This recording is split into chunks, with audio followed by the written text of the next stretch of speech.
Two pilots save a man dangling from another plane in history's most spectacular mid-air rescue. Second Lieutenant Walter Osipov was a seasoned parachutist. But one day, everything that could go wrong, did. It began like any other May morning in California. The sky was blue, the sun hot. A slight breeze riffled the glistening waters of San Diego Bay. At the Naval Air Base on North Island, all was calm. At 9:45 a.m., Walter Osipov, a sandy-haired lieutenant from Akron, Ohio, boarded a DC-2 transport for a routine parachute jump. Lieutenant Bill Laurie, a 34-year-old Navy test pilot from New Orleans, was already putting his observation plane through its paces. And John McCants, a husky, 41-year-old aviation chief machinist mate from Jordan, Montana, was checking out the aircraft that he was scheduled to fly later. Before the sun was high in the noonday sky, these three men would be linked forever in one of history's most spectacular mid-air rescues. Osipov was a seasoned parachutist, a former collegiate wrestling and gymnastics star. He had joined the National Guard and then the Marines in 1938. He had already made more than 20 jumps by May 15, 1941. That morning, his DC-2 took off and headed for Kearney Mesa, where he would supervise practice jumps by 12 of his men. 3 separate canvas cylinders, containing ammunition and rifles, were also to be parachuted overboard as part of the exercise. 9 of the men had already jumped when Osipov, standing a few inches from the plane's door, started to toss out the last cargo container. Somehow the automatic release cord of his backpack parachute became looped over the cylinder, and his chute was suddenly ripped open. He tried to grab hold of the quickly billowing silk, but the next thing he knew he had been jerked from the plane, sucked out with such force that the impact of his body ripped a 2.5-foot gash in the DC-2's aluminum fuselage. Instead of flowing free, Osipov's open parachute now wrapped itself around the plane's tail wheel. The chute's chest strap and one leg strap had broken, only the second leg strap was still holding, and it had slipped down to Osipov's ankle. One by one, 24 of the 28 lines between his precariously attached harness and the parachute snapped. He was hanging now some 12 feet below, and 15 between behind the tail of the plane. 4 parachute shroud lines twisted around his left leg were all that kept him from being pitched to earth. Dangling there upside down, Osipov had enough presence of mind not to try to release his emergency parachute. With the plane pulling him one way, and the emergency chute pulling him another, he realized that he would be torn in half.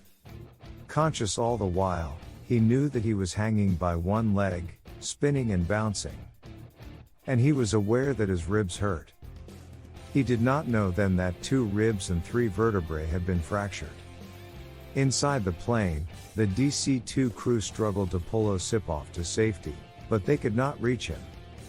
The DC-2 was starting to run low on fuel, but an emergency landing with Osipov dragging behind would certainly have smashed him to death.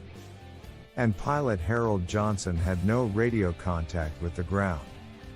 To attract attention below, Johnson eased the transport down to 300 feet and started circling North Island. A few people at the base noticed the place coming by every few minutes, but they assumed that it was towing some sort of target. Meanwhile, Bill Lowry had landed his plane, and was walking toward his office when he glanced upward. He and John McCants, who was working nearby, saw at the same time the figure dangling from the plane. As the DC-2 circled once again, Lowry yelled to McCants, "There's a man hanging on that line. Do you suppose we can get him?" McCants answered grimly, "We can try." Lowry shouted to his mechanics to get his plane ready for takeoff. It was an aesop 1, a 2-seat, open cockpit observation plane, less than 27 feet long. Recalls Lowry, "I didn't even know how much fuel it had." Turning to McCants, he said, "Let's go." Lowry and McCants had never flown together before, But the two men seemed to take it for granted that they were going to attempt the impossible. There was only one decision to be made, Lowry said quietly not long ago, and that was to go get him. How? We didn't know. We had no time to plan. Nor was there time to get through to their commanding officer and request permission for the flight. Lowry simply told the tower, "Give me a green light. I'm taking off." At the last moment, a Marine ran out to the plane with a hunting knife, for cutting Osipov loose, and dumped it in McCann's lap. As the Soak 1 roared aloft, all activity around San Diego seemed to stop. Civilians crowded rooftops, children stopped playing at recess, the men of North Island strained their eyes upward. With murmured prayers and pounding hearts, the watchers agonized through every move in the impossible mission. Within minutes, Lowry and McCants were under the transport, flying at 300 feet. They made 5 approaches, but the air proved too bumpy to try for a rescue. Since radio communication between the two planes was impossible, Lowry hand-signaled Johnson to head out over the Pacific, where the air would be smoother, and they climbed to 3,000 feet. Johnson held his plane on a straight course and reduced speed to that of the smaller plane, 100 miles an hour. Lowry flew back and away from Osipov, but on a level with him. McCants, who was in the open seat in back of Lowry, saw that Osipov was hanging by one foot and that blood was dripping from his helmet. Lowry edged the plane closer, and with such precision that his maneuvers jibed with the swings of Osipov's inert body. His timing had to be exact so that Osipov would not be smashed into the Soak 1's propeller. Finally, Lowry slipped his upper left wing under Osipov's shroud lines, and McCants, standing upright in the rear cockpit, with the plane still going 100 miles an hour at 3,000 feet above the sea, lunged for Osipov.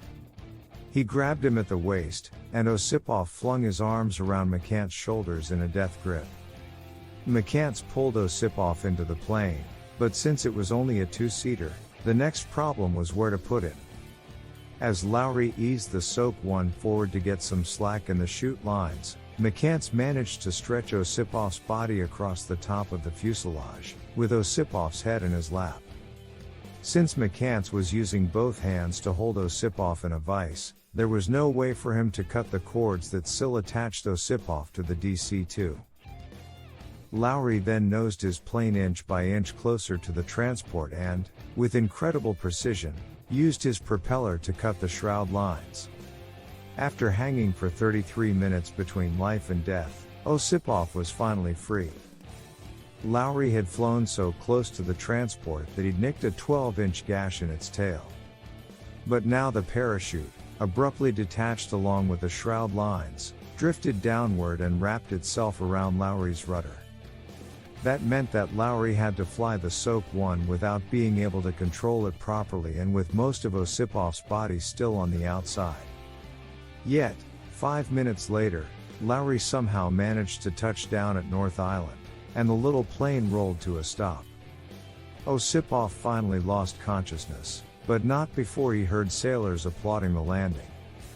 Later on, after lunch, Lowry and McCants went back to their usual duties.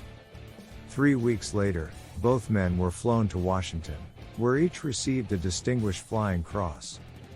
Osipov spent the next 6 months in the hospital.